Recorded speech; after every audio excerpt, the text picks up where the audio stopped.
Listen, if we even think you owe us money, you won't know what hit you. We'll put liens on everything you own. Raid your bank accounts, retirement fund, pension. You'll open up your paycheck and cry because we'll already have the money. We'll haul you into federal court and you might even go to jail. Hey, it's our job. Don't fight the IRS alone. The Tax Doctor is here to help you negotiate your tax bill and reduce your stress. Our experts will fight for you using IRS guidelines to stop any IRS actions like bank levies or wage garnishments. Plus, eliminate penalties and interest and reduce your past tax bill so you pay the IRS less. Help is here to deal with the IRS to reduce your stress. If you owe $10,000 or more in back taxes, do not call the IRS alone. Call a tax doctor now for a tax emergency analysis. I'd have my mom call the number on the screen. You come see me alone. We'll work it out. Really, we will. Attention timeshare owners. This is an urgent consumer alert from the Timeshare Exit Hotline, a national company specializing in helping consumers legally get out of their expensive timeshare contracts. We're offering you a way to legally get rid of your timeshare. So if you're fed up with the maintenance fees that keep on coming and want to learn if you can terminate your timeshare legally and permanently, call today. Even if you've tried before and were unsuccessful in getting rid of your timeshare, call today and see if we can help. We offer a complete 100% unconditional client satisfaction guarantee. Make this completely free call and learn how we can help you legally put an end to your timeshare nightmare once and for all. You have nothing to lose, so call right now to qualify and receive a free consultation. You can terminate your timeshare legally and permanently, but you've got to call now. Call the number on your screen today. It's a free call. When I grow up, I want to work for a woke company, like super woke. When I grow up, I want to be hired based on what I look like. I want to be judged by my political beliefs. I want to be a conformist. When I grow up, I want to be offended by my coworkers and walk around the office on eggshells. When I grow up, I want to weaponize my pronouns. What are pronouns? It's time to grow up and get back to work. Introducing the #1 woke-free job board, redballoon.work.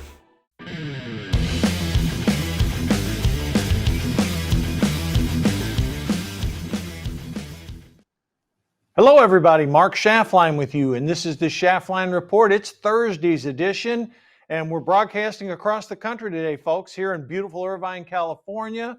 Richard Battle is joining us from the great state of Texas, and then we'll have Jeffrey from Long Island, New York. Richard, welcome back to Schaftlein Report.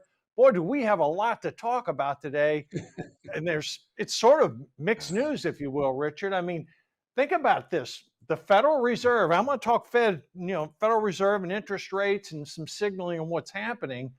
But yesterday, the Fed came out and basically Jerome Powell, he was as dovish as I've seen him, and I've been following him for a long time. They kept interest rates the same, and yet they signaled, Richard, that with inflation down to 3.1% and the stock market anticipating further declines in inflation, that there's a probability of minimally 2, possibly 3 rate cuts in 2024. Richard, right now we're sitting here at 3.7 unemployment. The CPI is down to 3. Now, I know a lot of people don't feel that, but that's the message they're trying to sell. Well, what happened? Wall Street rallied. Dow hit 37,000. It was markets mixed a little bit today, but the S&P is within a stone's throw of an all-time high. Dow hits an all-time high. Richard, somehow the Wall Street effect doesn't seem to be penetrating to Main Street. What gives here? Well, Mark, thank you so much for having us with you again. And I think it's most interesting that, in my opinion, we're entering political season more so than earnings season. And yes, inflation's down, but I believe that the pressures that give us inflation are still there. And if they start cutting rates, inflation will respike very quickly because the spending that caused inflation is still there. And so as an investor, I love it that they did that signal and the market went up. But as a fiscal conservative, I'm very cautious because I believe we'll end up having more inflation next year if they begin the rate cuts. Well, one thing that's going to happen, Richard, is if inflation starts to tick back up, there's not going to be rate cuts next year. But a lot of economists who have been wrong in the past are saying, no, inflation's coming down enough. Oil prices have come down. You know, oil goes into everything. So, you know, you can make the argument, yeah, prices did come down. Now, the stubborn thing is core PCE. That's stubbornly above 3%. It was closer to 4%. And when you use the old proverbial excluding food and gasoline, it's still hovering 4%, but it's directionally moving down. I think the problem is this, Richard. People got just lambasted by that 9% inflation. Then it came down and was still around 5%, so there's 14%. Now you throw another 3 in it here. The real Americans they're looking at their budget and saying 15 to 17% is what I'm paying more for on average, depending upon what part of the country you're in.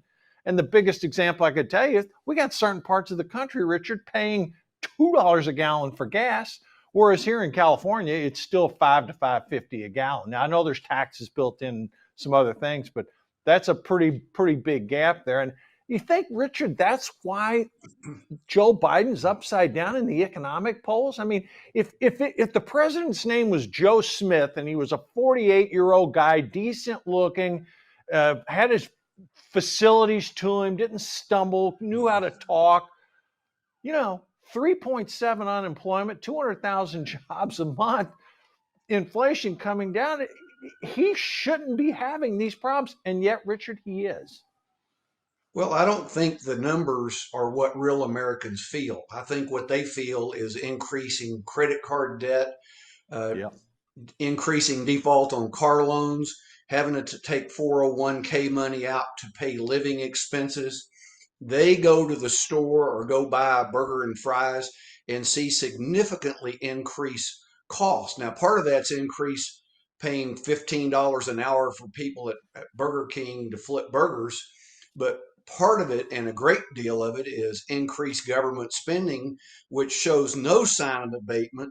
And so, in my opinion, we're going to have these continued pressures, which makes it much harder to do the rate cuts that they're alluding to. And if they do, I think we're going to have a spike. And I think real people don't believe the numbers that are being put out. Yeah, and one thing, let me talk on this too, Richard, and you and I have talked about this for a long time. We're running a $2 trillion deficit right now. Folks, $2 trillion. Richard, if they cut it in half, can you imagine how the economy would be doing if we only had $1 trillion deficit? I mean, we're basically borrowing the money to keep the economy going, even as interest rates have come down to this level. And again, with all due respect to certain prognosticators out there, when they say, well, we had supply chain issues, we had COVID, the government threw a boatload of money at this problem. Okay, whether it was effective or not, we can debate it. But, we're sitting here now with tax revenues at an all-time high, and we're still a $2 trillion deficit.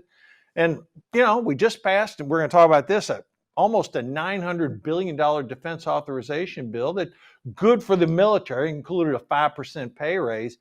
But, Richard, there's still a spending bill held up for Ukraine, Israel, Taiwan, and the southern border. How do you see this playing out? Because the spending never stops. Well, our economics is so stupid in what we're doing because we borrow money from China and then give China welfare. We borrow money from China and send it to the Ukraine. We send Ukraine over $100 billion with no accountability of where that money's gone.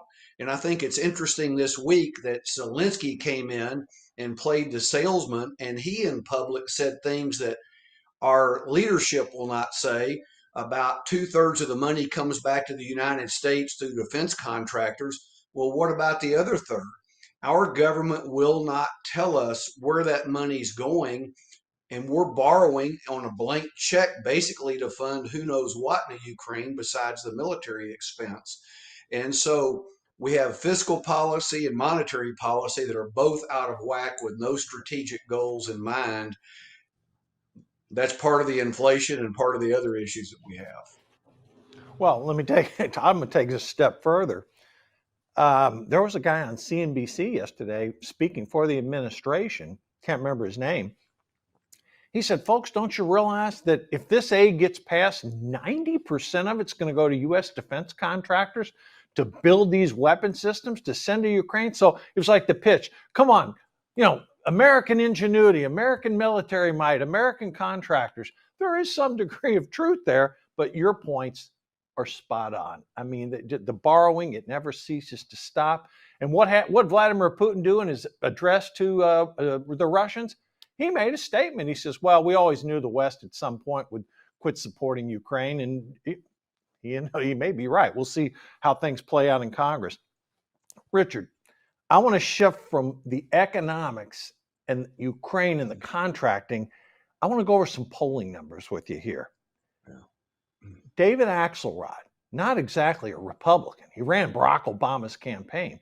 He's called these numbers disastrous, and he's right. I saw news that came out today, folks. In all the major 8 swing states, Joe Biden trails Donald Trump anywhere from 2 points at the closest state to 9 points.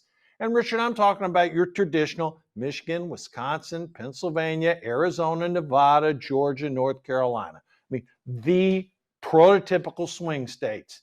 Trump's up in every one of them. So I'm sitting here thinking, well, wait a minute. The big issue that Republicans had with Trump was he's unelectable. That's not what the current data is showing us. Well, yes, and I'm always very skeptical of the polls because the political consultants, since they use that for fundraising, and then they receive the funds and they buy advertising and they get commissions off the advertising. And so they sometimes are in cahoots with each other, trying to drive people to donate money to buy advertising, to fight each other on this type of stuff. And without seeing the detail of the polls, is it registered voters or likely voters? Is it just citizens? What's the margin of error? I'm always very skeptical of the polls because so often, to me, they don't really indicate anything. They're just trying to gin up support for one side versus the other. I hope they're true, and I hope they'll be true come next November. Well, I would agree with you normally, but I think in the case we have here, Richard, we've got multiple polling sources. I mean, credible polls like Bloomberg, Morning Consult, the 2 others, I can't recall exactly the name right, but let me give you some numbers, okay? I want to read these numbers to make sure I have them correct here. In Iowa, which is going to vote in about a month, Trump 51, DeSantis 19, Haley 16. That hasn't changed hardly at all. New Hampshire, Trump 45, Haley 18, moving up a little bit, Christie 14, and then DeSantis 11, Ramaswamy 10. Here's a real interesting thing. In a 3-way race, Richard, and I want to get your commentary. I'm going to give you 2 more statistics and give me your analysis. Trump 37, Biden 31, Kennedy 17. That's in a 3-way race. So throw in these fringe candidates like Cornel West, Jill Stein, Trump expands the margin even further. And here's the real telling thing of why I think we're seeing these numbers. Is the president, Trump or Biden, mentally fit? By 16 points, Trump beats Biden. Is he physically fit? Now, you could question this, but seeing Trump on the golf course and Biden stumbling everywhere, Trump's plus 34. And then I think the key statistic among all of them, are you better off when Trump was president or Biden's president? By 49-37, which almost mirrors the polls, they're saying Trump. Richard, those are compelling numbers. What's your analysis? Well, absolutely compelling. And to me, the interesting ones are the primary vote, which they say that the primary should be over, basically. And the only reason we still have a contested race is because there are certain people jockeying either for position or positioning themselves in case Trump has to withdraw from the race for whatever reason. The ones that talk about the fitness, mental and physical fitness, I think those are more trustworthy. The ones that I have the biggest issue and want more evidence about are the Trump versus Biden numbers, because I think those can be more manipulated to drive behavior than a poll might be if it's done honestly. And I used to do some polling with the Junior Chamber of Commerce for our city council years ago in conjunction with a university professor. And it was amazing to me how easily it is to sway polling in directions you want, either by asking verbally, how you write questions, who you sample. There's so many different ways that you can manipulate polling. And so that's probably the reason I'm a little more concerned.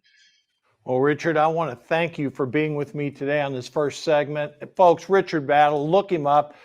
Great conservative, hails from the great state of Texas. He's got his finger on the pulse. Richard, have a Merry Christmas and happy holidays, and I look forward to talking to you after the first of the year. And folks, a message from my friend Dr. Kirk Elliott. We talk about gold a lot. Listen to these messages from Dr. Elliott.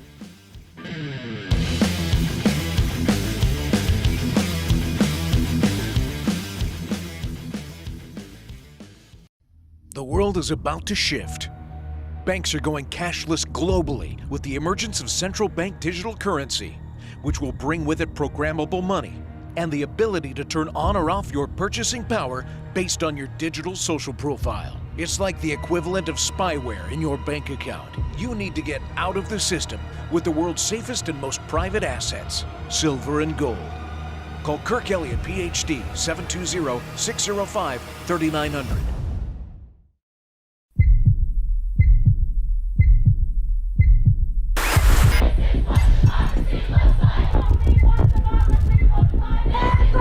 We are here to defend democracy for the people.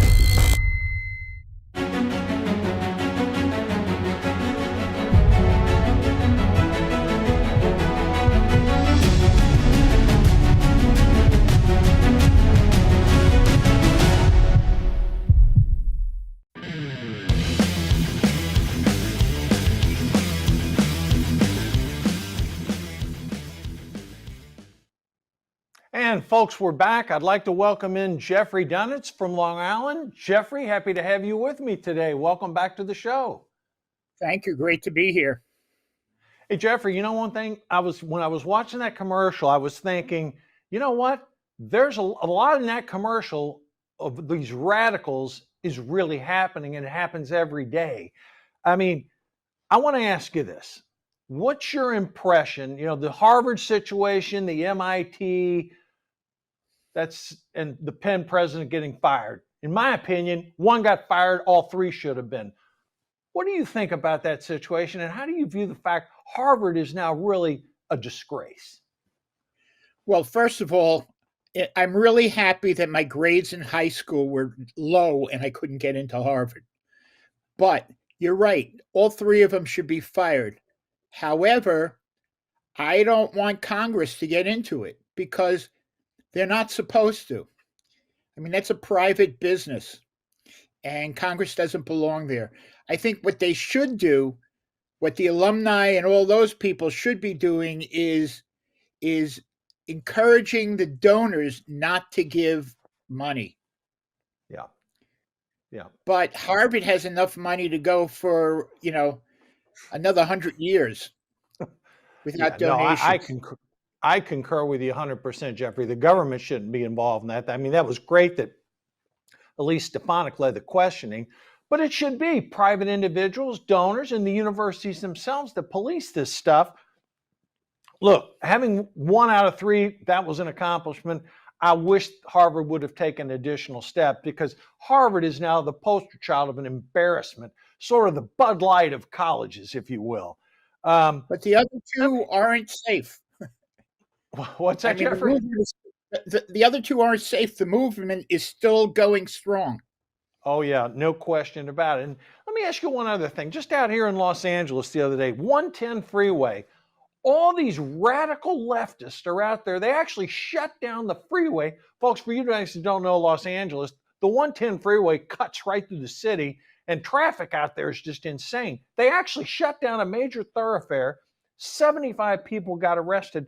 Jeffrey, what is it about this? It's not a small sliver, but it's still a small number of Americans. The Hamas faction, I call it. What the hell's going on here? Well, it's the liberal faction, really. Since I've been writing the last 25 years, liberals have been the anti-Israel group. And the fact is that they're being fed wrong information. Okay, they're hearing that Hamas, is almost a universal organization. They let everyone in, and Israel is only lets Jews in. Okay, I mean, that's complete fallacy. Well, of course. Actually, in the Israeli law, they can't discriminate, just like our law, but they don't really do it. They can't discriminate by race or religion, and they make sure that money is split that way. But they are being taught by their high schools and their colleges that Israel is bad, Hamas is good. There are people saying that the massacre on December 7th, October 7th, was a joke. It never happened. Or Israel did it to their own students.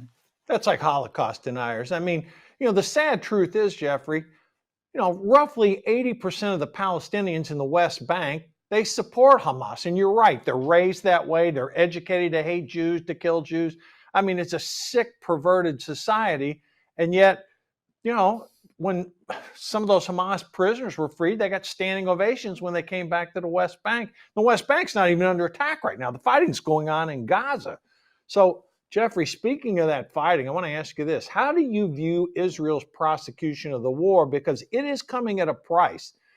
Israel has lost soldiers. A few days ago, the number was at 41. It's much higher than that now. 9 commandos, elite trained commandos, were killed in an ambush when they were going through these buildings. Jeffrey, this is brutal urban warfare. How is in your opinion, are the Israelis doing prosecuting it? They do seem to get a lot of Hamas figures surrendering now. On one hand, and through the people I talk to in Israel, they don't feel good about the all the dead soldiers. But on the other hand, they feel that if they don't get rid of Hamas now, they're going to have to go through this whole thing again. And even Hamas is saying, we're going to do this again. So they really have to get rid of Hamas. And there've been 4 different Hamas wars with Hamas in the last couple of years. And every time they've been stopped by, like last time it was France, they've been stopped by people in the international community. And it just happens again 3 or 4 years ago. Yeah. They got to be allowed to eradicate Hamas, and that's it. Yeah, no, I totally agree with you. And I don't think, look, despite the fact that National Security Advisor Jake Sullivan is in Israel today, they're leaning on the Israelis to be careful with the civilians. Look, in war, there's civilian casualties. You and I both know the Israelis are going out of their way to try to avoid civilian casualties. They drop leaflets. Hamas doesn't do that. They shoot, they kill, they maim, they rape brutally. So, I mean, you're right. They have to eradicate Hamas. Now, the tough part is this. I mean, I heard a story coming in today where in Germany, they found 4 Hamas operatives, loads of munitions. They were going to start killing Jews in Germany. So, I mean, you've got to secure your country. No country can exist with missiles being lobbed into it on a daily basis, Jeffrey. And actually, this is how 2 of our problems merge together, because there are Hamas people sneaking across the border in the south, and there might be deaths in America happening soon. The thing about Hamas and civilians is they put their civilians on the front line, okay? Yep. And it's illegal. And that's why they're sending the people in the front line without weapons, because they want them to be killed, and really so Israel looks bad. And that's what they're trying to do. I think Israel's wised up to it, Jeffrey, and I think I'm a fairly good judge of people, and I've seen the Israeli leadership. I get no sense whatsoever that they're going to stop short until they literally have eliminated Hamas from Gaza. Now, will Hamas still exist in other places in the world? Yes. Will Hamas have cells in the West Bank? Yes. But my sense is that they are going to finish their mission. Let me ask you this question, and this is a forward asking. I usually say, well, Jeffrey, what's going to happen next? But I want to specifically target to Israel. What happens when the war ends? And could be 3 months, could be 4 months longer, but most military experts are saying Israel's got another 3 to 4 months of cleanup before this is over. Right. What does it look like in Gaza when the war's over? And what happens? I'll tell you one thing that's not going to happen. Israel is not going to take Gaza over. It's a pain in the butt to manage Gaza, and they don't want to do that. So they're going to try to get the Palestinian Authority or someone else to take over Gaza, maybe even Egypt. Gaza before the 1967 war was part of Egypt. So they're going to find somebody to manage it so they don't have to. I'll give you a prediction here. I mean, I've had back channel, we'll just say back channel communications with General Sisi that runs Egypt. And I know that for a fact, that's not going to happen. My gut feeling tells me that, you had the Israelis in a relationship with the Saudis. I got a feeling maybe some Saudi money might end up showing up in Gaza if they can get somebody to govern the place that's not a terrorist organization like Hamas. Jeffrey, we got 1 minute left. Bring me your thoughts on how that could work. And then, like I say, I will give you 30 seconds. Where do you see things going here in the United States as we go into the holidays? Well, how things are going is, I think that this war is going to go through January or February. They have, like you said, urban warfare is really hard, and they're doing it and they're winning it, but it's a slow take. So I think that's the future of this thing. As for the United States, I agree with Richard. I mean, we're spending too much money, and we don't care. And the Senate has a liberal majority, and the House has what? It's down to 2. Well, the good news is the House conservative can offset that liberal majority. Jeffrey, have a great holiday week coming up. Thank you. I'm glad your health is back.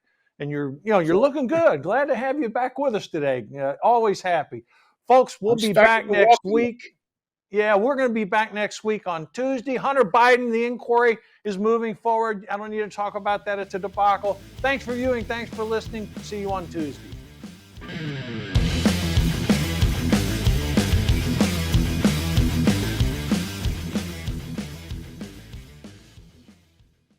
Banks are supposed to be the safest placeholders for cash in the world, but in 2022 that changed. The Federal Reserve pulled out $2.5 trillion of liquidity out of the banks, and the Fed also changed the requirements so banks don't need to keep any funds on hand. This means banks are starved for liquidity and have now become very dangerous places to hold your assets. Get out of the system with the world's safest and most private assets, silver and gold. Call Kirk Elliott, Ph.D. at 720-605-3900. Ah, ho, ho, ho. Hey, what's wrong, Santa? Well, it's these elves. The new ones all feel entitled. They don't want to work their way up the ladder. In fact, they hardly want to work at all. Then there's those social justice elves. They keep pointing out everyone's differences, dividing the elves and getting them all riled up. And don't get me started about the reindeer rights elves. The shop floor just isn't the happy little place it used to be. We should have used Red Balloon. That's right, Santa. RedBalloon.work is America's woke-free job board. Every day, we help good companies find reliable, motivated job seekers without all the woke nonsense. And our new Red Balloon recruiter service is turning traditional corporate recruiting on its head, delivering high-quality employees for a fraction of the price. Give yourself a Christmas gift and post your jobs on RedBalloon.work today. And use promo code CHRISTMAS to get 10% off your first month's job postings, because life's too short for a bad hire.